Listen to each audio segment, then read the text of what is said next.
Ito ang pinakamataas na tulay dito sa Davao de Oro.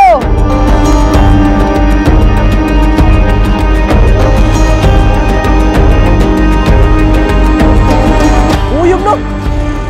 Unahan na ba?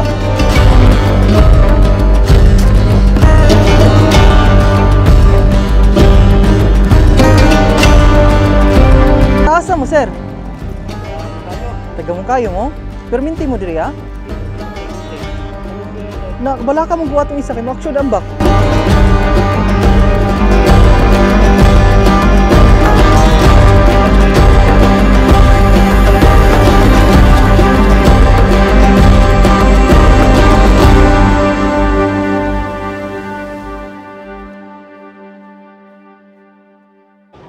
Magandang araw mga master, panibagong vlog, panibagong lugar naman ang ating pag-uusapan. Sa kasalukuyan, nandito tayo ngayon sa Barangay Nabok, isa sa mga barangay na matatagpuan dito sa lungsod ng Moncayo.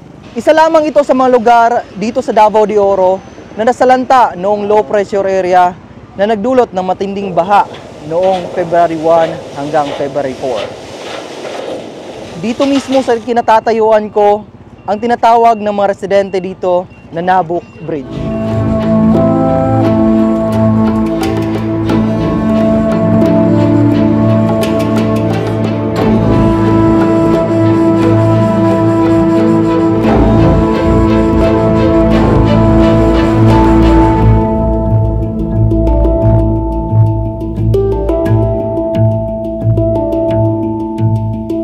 Ang Barangay Nabok ay may residenteng hindi kukulang sa 3,060 katao.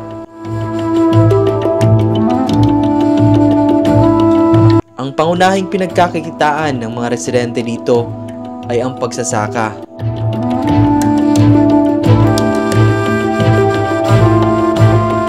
Ang Barangay Nabok ay isa sa pinaka-daraanan na lugar na nagdurugtong sa ibabang karatig na barangay gaya ng Manggayon, Babag, San Jose at Tubo-Tubo.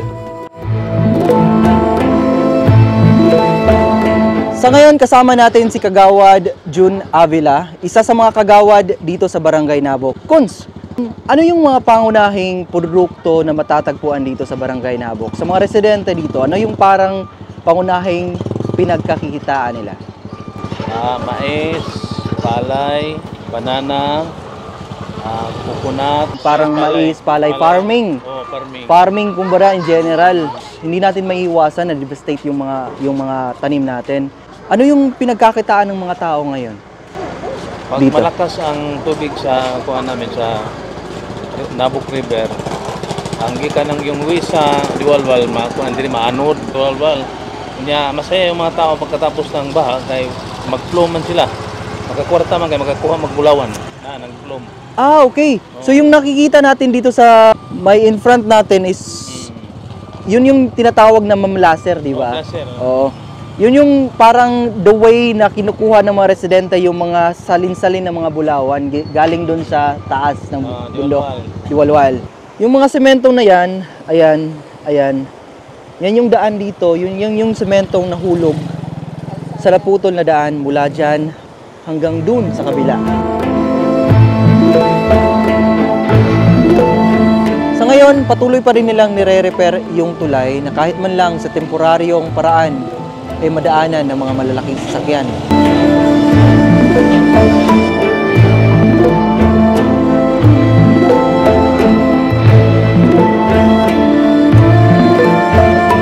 Mula naman dito sa Barangay Nabok, magta-travel lang tayo ng mga 20 minutes bago makarating doon sa tinatawag nila Ginambatan Bridge.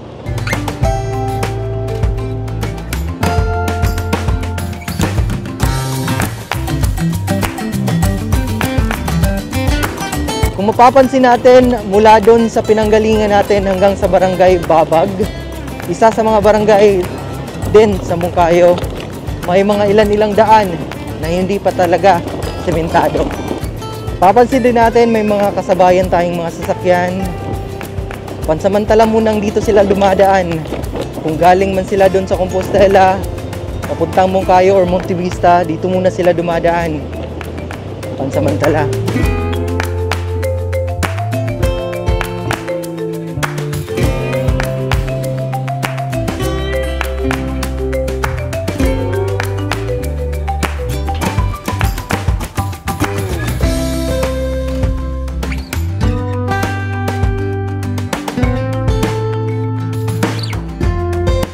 Mula sa Barangay Nabok, madadaanan natin yung mga karatig na barangay.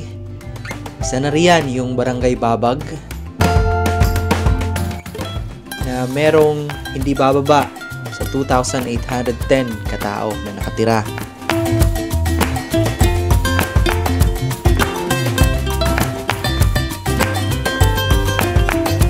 At mga 7 minuto naman galing sa Barangay Babag, madadaanan at matatagpuan natin ang tinatawag na Sitio Lagab. Isa ito sa mga sitio ng Barangay Mamunga.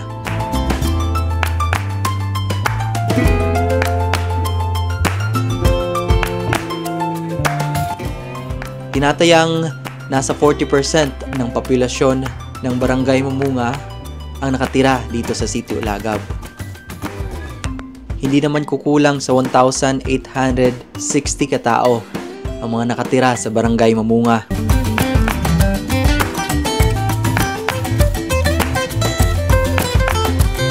Sobrang proud naman tayong sabihin ng kauna-unahang Formilyesa na naging punong barangay sa lugar na to ay yung pinakagwapo kong papa at siya si Daniel Formilyesa.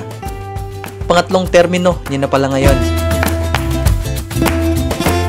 Hanggang 7 minuto naman ang biyahe galing sa Sitio Lagab papunta sa tinatawag na Inambatan.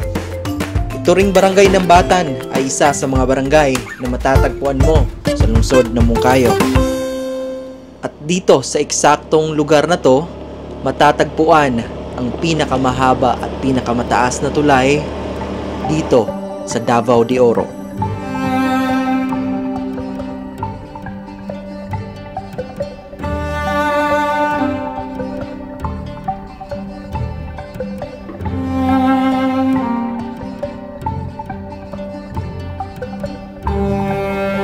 Itong tulay na to ay sinimulang ginawa noong February 16, 2022 sa pangunguna ng Officers in Charge District Engineer Ronald B. Cariaga. Itong tulay na to ang nagkokonekta sa lungsod ng Moncayo at sa iba pang karatig ng mga lungsod gaya ng Monte Vista, Compostela at papuntang Davao at Tagum.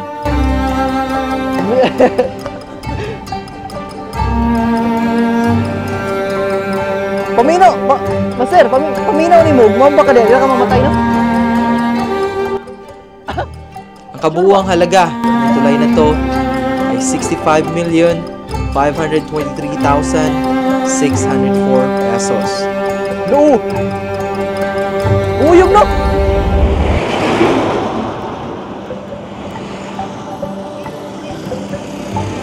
Muna ba? Copyright na tulay. Ha? Copyright.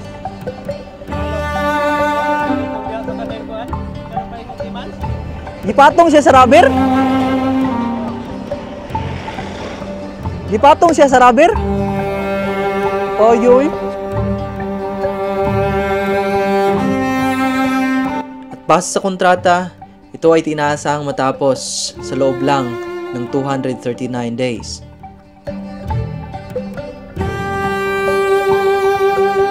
Unsa ni siyang pitsahan na mugna, Master? Unsa ni pitsahan na build ng tulayan? Sa akong pagkabalo diri Master, 2018 din siya nasugdan, pero wala ko nakalimot ko sa eksaktong pizza o kung sa to siyang bulanan nasugdan. Basta kay 2018 siya ako. Nahuman siya atong September 2023. Pagbag ko ragay no? Bago pa siya. Bago pagid siya. Nya nakita na ko mga truck diri udag ko mga 10-wheeler truck mga gidre. Daghan na jud kay Master kay mao ni access karon diri sa gikan sa Compostela pa doon sa poblasyon ng Kayo. Dahil na rin sa sobrang ganda ng view pag nasa ibabaw ka, maraming mga taong tumatambay sa lugar na to. Isa na rito yung pinakagwapong artista na si Jericho Rosales. Talaga namang napakaswerte natin dahil na-meet natin yung pinaka-idolo natin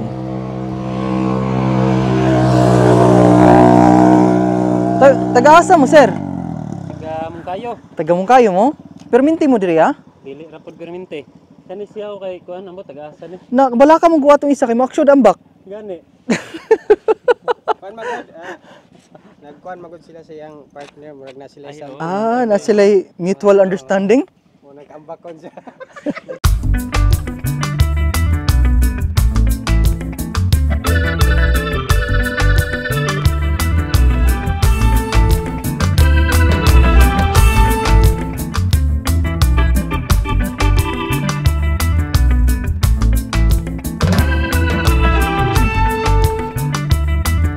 Sa ngayon, patuloy pa rin ang pag-usbong ng Davao de Oro. Isa itong tulay na to ang patunay na kahit gaano man karami ang mga kalamidad na dumaan sa probinsyang ito, ay nananatiling matatag, buhay, patuloy na umuusad at hindi nagpapahuli sa mga panibagong may pagmamalaking infrastruktura.